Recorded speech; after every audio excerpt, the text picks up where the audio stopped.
बिस्मिल्लाहिर्रहमानिर्रहीम। अस्सलामु अलैकुम वरहमतुल्लाहि वबरकातुहू।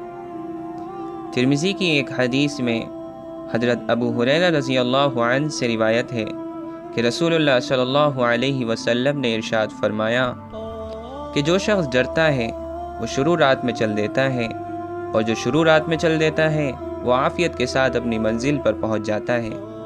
याद रखो, अल्लाह का सौदा सस्ता नहीं, बहुत महंगा और बहुत कीमती है। याद रखो, अल्लाह का वो सौदा जन्नत है।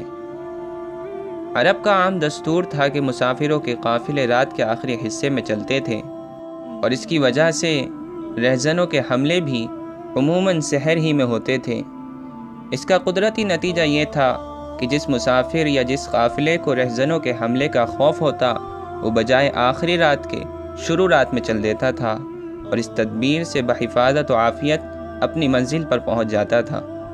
रसूलुल्लाह सल्लल्लाहु अलैहि वसल्लम ने इस मिसाल से समझाया कि जिस तरह रहज़नों के हमले से डरने वाले मुसाफिर अपने आराम और अपनी नींद को कुर्बान करके चल देते हैं, उसी तरह अंजाम का फ़िक्र रखने वाले और दोज़ख से डरने वाले मुसाफिर आखिरत को चाहिए कि अपनी मंजिल यानी जन्नत तक पहुँचने के लिए अपनी राहतों, लज्जतों और ख्वाहिशों को कुर्बान करें और मंजिल मकसूद की तरफ तेज़गामी से चलें।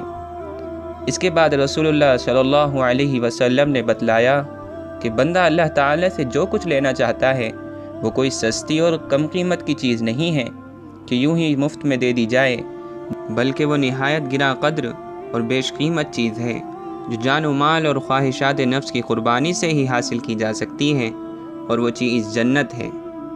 कुरान मजीद में फरमाया गया है, इन्नल्लाह अश्तरा मिनल मुमिनीना अनफुसहुम व अम्वालहुम बिअन्न लहुमुल जन्नह। इस आयत का मतलब ये है कि अल्लाह ताला ने अहले ईमान से उनके जान व माल जन्नत के एवज़ में ख़रीद लिए हैं।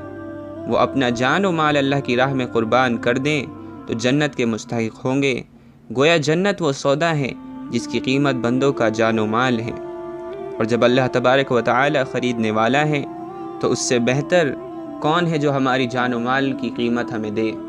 इसलिए दोस्तों, अगर कभी हमारी जान और हमारे माल को नुकसान पहुँचे तो उस पर अल्लाह से शिकायत करने के बजाय ये सोचना चाहिए कि अल्लाह तबारक व तआला ने तो हमारे जान व माल को जन्नत के एवज़ में ख़रीद लिया है।